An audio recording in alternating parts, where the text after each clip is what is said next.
A Dog Called Houdini. Chapter 1. Bubba. The old couple who owned Houdini's mother loved dogs, but when she had a litter of 5 healthy puppies, they realized they could not afford to feed them all. They were relieved when they managed to find good homes for 4 of the pups. Then one day, a young man and his wife came to the old couple's home. They found a spunky little puppy that yapped bravely at them and boldly nipped their fingers. This one was the old couple's favorite. He was the healthiest, smartest pup in the litter, and they had planned to keep him. But the young man and his wife pleaded for him until the old couple reluctantly gave in. They stood together on the porch of their house and watched the young couple drive off with their fine pup, consoling themselves with the thought that he had found a good home. But the young man and his wife had lied to the old couple. They did not really care about dogs. They lived on a lonely road in northern Ontario, and they wanted the pup only as a watchdog for their isolated house. They were often away all night or all weekend, sometimes even for a week at a time, and they would leave the puppy without food or water or even shelter from the cold and rain. Chained to a tree, the puppy would whimper with cold and loneliness. Day after day, he grew thinner and weaker. Then one dark night, the rotten leather thong around his neck broke. The chain slithered to the ground and the pup was free. When Old Man Wraith, the trapper, came back from town the next morning, he heard crying in the bushes and stopped to see what it was. He picked up the skinny, quivering pup he found crouching there, tucked him inside his shirt, took him home, and fed him back to health. Whatever he ate, the pup ate: pork and beans, baked beaver tail, dried fish, venison, moose. The little dog gobbled it all up. Soon he was happy, chubby, and alert again. He explored the tiny log cabin and chased all the rats away. He lay, head between his paws, in front of the wood stove each evening. He followed Old Man Wraith everywhere, never letting him out of his sight. At first, Old Man Wraith took the dog in his leather bag when he went to check his traps. The puppy's head stuck out through the top, and he looked at his surroundings with the keen eye of an explorer. Soon he was strong enough to accompany Wraith on his own short legs, running ahead or dropping back to sniff out interesting trees or clumps of bushes. The old man and the dog even went to town together, for there was only one thing that the dog feared, and that was being tied up. The first time Old Man Wraith had tried to leave him behind while he went to town, the pup, half grown by this time, went berserk. He threw himself about, nearly tearing the rope in half, then jumped on his hind legs, yelping in despair. Since Old Man Wraith didn't know the dog's history, he could not understand this violent reaction, but he was moved by the dog's misery and never tied him up again. Whenever they went to town to sell furs to the local Hudson Bay store, the pup waited outside. He didn't interfere with the dogs that wandered by, and he didn't allow them to interfere with him. He didn't allow them close enough even to smell him, keeping them off with a snarl that showed his white fangs. He didn't allow people to touch him or pet him either, giving them the same treatment he gave the town dogs.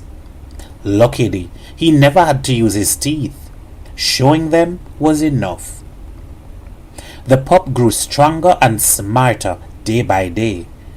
Old Man Wraith worked him as hard as he worked himself, and as the two of them walked the trap lines or ate supper in the tiny cabin together, the old trapper talked to the young dog as he would to a friend.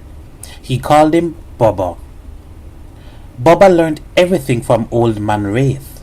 He learned how to carry loads into town in deer hide packs strapped to his sides. he learned how to retrieve the ducks that the old man shot each fall. He learned how to track game, how to flush birds from their hiding place, how to run down a rabbit for the old man's dinner. Working side by side, the young dog and the old man lived as one. Then one day, when they were out checking traps in the deep snow, the old man slipped and fell and never got up again. His heart had stopped. Baba barked at him to get up, but nothing would budge that old man, not even tugs at his sleeve. A heavy snow began to fall, and yet the old man lay there, face down. His snowshoed legs splayed awkwardly. Baba's barks turned into whines as he mulled around the trapper in nervous mourning, scraping off the snow as it all but covered the man who had been his only friend. The snow continued to fall well into the night, and Baba stayed. He yearned for the warmth of the log cabin, but he stayed with the man who had showed him love and kindness. Finally, his instinct told him to let the snow be, to let it cover his friend. It was a burial. Retiring to a rock ledge, he watched the white mound grow.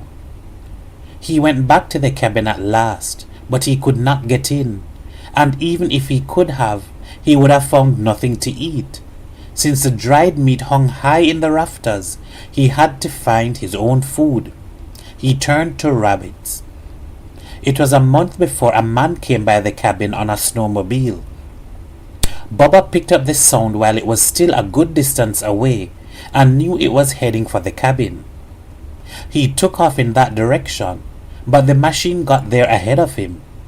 When he arrived, the rider was already standing in front of the door.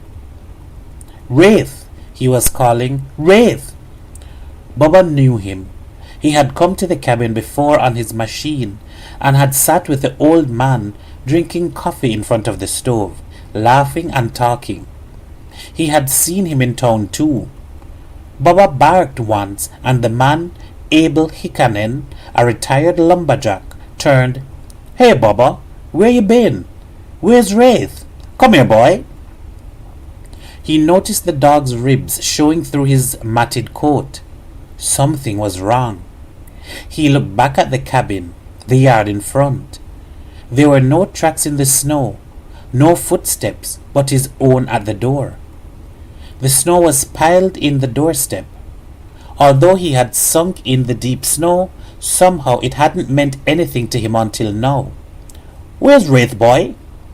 Baba barked again, once, and turned and trotted off. "Oh no," Abel said.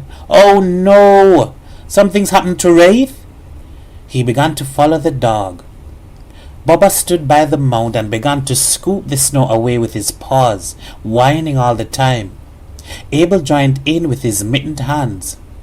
Old man Wraith was in the same position as he had been when he fell, only now he was frozen stiff. Abel covered him again. That night he came back with help, and they took the old man out on a sled. Baba followed at a distance, but he did not allow anyone to come near him. He attended the funeral too, whining nervously throughout the brief ceremony. Then, with the old man's body gone, he became confused about what to do. He could not stay in town, and so returned to the cabin. But there was nothing for him there. A week later, Abel and a woman, old man Wraith's daughter, came and emptied the cabin. They tried to coax Baba to go home with them, but he wouldn't go near them or let them near him. Yet he knew that his home here had come to an end. After they left, he took one last look at the empty cabin, at the closed door and the boarded-up windows. He barked once, then turned and headed off into the forest. For 3 months he lived off rabbits and other small game, but then he found easier meals. Northern Ontario is dotted with summer camps, and Baba quickly learned that the pets city people brought with them were no match for him. Soon he could snatch a meal from under the nose of another dog and race away into the woods before the owners even saw him. Once again, he filled out and became contented. But when the nights began to get longer, fewer campers came to the area. Finally, in October, Bubba felt hungry for the first time since spring. He sniffed the cool, crisp air. Perhaps he smelled the chow mein at Young Foo's. Perhaps the cozy cafe was cooking bacon that morning. Whatever the reason, Bubba did not go back to hunting rabbits. Instead, he turned east and headed off down the road to Mayor Frederick's town. Chapter 2. The Town. The town sits at the tip of one of the many fingers of Lake Superior. It is in Canadian Shield country, where countless smaller lakes dot limitless green forests, where granite hills rise up to stand guard over a land rich in wildlife. The town itself is just a few hundred meters off the Trans-Canada Highway and is now the home of 5,000 people. In the time of the voyagers, it was only a landing spot. Here, they camped on their long journey and did a little trading with the Indians. But then, a Jesuit priest arrived to establish a mission and work among the Indians. A small trading post grew up. Then a sawmill was built, for the surrounding forest was rich in timber. Now, the town has grown, as have the other towns in the north, till there are restaurants, hotels, taxicabs and gas stations, banks, 2 grocery stores, schools, churches, an arena, and a car dealership. But the sawmill is still there. It grew with the years, and now its salt shaker stacks stand proudly over the town. Thousands of pieces of lumber zing through its saws each year. Huge logs arrive at the mill on heavy tandem trucks, and planks leave on rail cars or tractor trailers. The town started around the waterside landing of the voyagers, so this is where the older houses stand. But as it grew, the town spread to the hills overlooking the bay. The mayor lives in this new part, and from his living room window he can look with pride over the whole town. The town he has managed for 11 years. Except for the Indians, the people of the town all come from somewhere else. Most of them have fathers or mothers who were Finnish, British or French. They are friendly people. Even with strangers, they do not pass by on the sidewalk without speaking or at least nodding hello. When they do stop to talk, they are very interested in the weather. Cold enough for you? They have many cold days. Lovely day, isn't it? A lovely day is one when the sun shines, even if the thermometer reads -30 degrees Celsius. During the long winter months, the people play hockey and skate in the town arena or go ice fishing, skiing, or snowmobiling. In the summer, the tourists arrive. Everyone takes to the water, and weekends are spent by the lake or in the woods where people relive the old days of wood smoke, outhouses, and kerosene lamps, and fish and swim or skim the lakes in high-speed boats. When fall comes and the trees glitter with brilliant leaves, the hunters go to the woods and the forest echoes with the boom of guns. First, they hunt the partridges, then deer and moose. But then the tourists leave, and the people of the town are alone again. They all settle back into their old routines for the long winter. Everyone begins to pay close attention to whatever causes a ripple in the town. Even the arrival of a strange dog is not to be taken lightly, especially one as remarkable as the dog that people started to notice just shortly after the last tourist left the town in early October. He was medium-sized and seemed to be a part Cocker Spaniel, part Terrier. Whatever he was, he looked like an ordinary mutt, but he was different. No one knew exactly where he had come from. Someone had seen him around the camps at a nearby lake earlier that summer, and people suspected that a camper had left him behind and gone back to the city. At first, he was just a stray dog, but soon he was that black and white dog. Later, he became that darn dog. He was seen everywhere, from one end of town to the other. He invaded backyards and snatched the dinners of dogs just as they came to eat them. He chose his victims carefully, leaving the German Shepherds and the St. Bernards alone. But the big dogs that couldn't fight he terrorized, much to the embarrassment of their owners. Dog owners in town began to talk about him. Their dogs were becoming nervous wrecks. They would stand over their dog burgers at mealtimes, looking up nervously after each mouthful. That darn dog was unpredictable. Children began to resent the fact that they had to stand guard in their own backyards while the family pet ate. They began to call the dog a marauder. Even those without dogs began to notice the newcomer.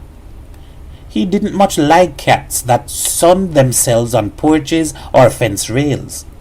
He raced after them, happy to see them bolt, wide awake and fully active. He didn't like pigeons that cooed and scrabbled in front of the town hall either. He sent them swarming into the air in a flutter of wings whenever he came upon them. Then he would turn to the old men and women who sat on the benches as if expecting approval. But his enthusiasm earned him nothing but shouts. "Leave them birds alone! Get out of here, you darn dog!" The grandmothers and grandfathers were afraid of this whirlwind, and the dog was confused by them. What were they doing? Sitting about on park benches? Why weren't they working? He didn't have much use for relaxation himself, and didn't understand retirement at all. Even people standing on the sidewalks annoyed him. As they stood chatting, he would barrel out of a lane or from behind a garbage can just to get them moving along. It almost seemed that he was playing a game. But for the people of the town, it was unnerving not to be able to stand and talk about the weather without looking nervously over their shoulders for a black and white marauder bearing down on them. Strange to say, he had some friends. In most towns, the paper carriers and mail carriers are the first targets of a dog. But this one seemed to admire them as they went about their business delivering newspapers and mail. When others said angry things about him, the paper carriers only smiled.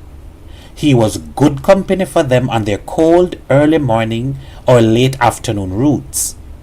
He had other friends too. There were people who admired his spirit, his spunk, his cunning.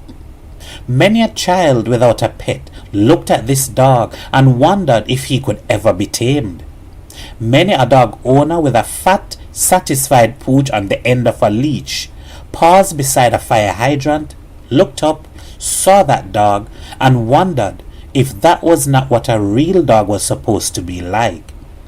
But too many citizens were outraged at the thought that a dog like this could run loose in their town.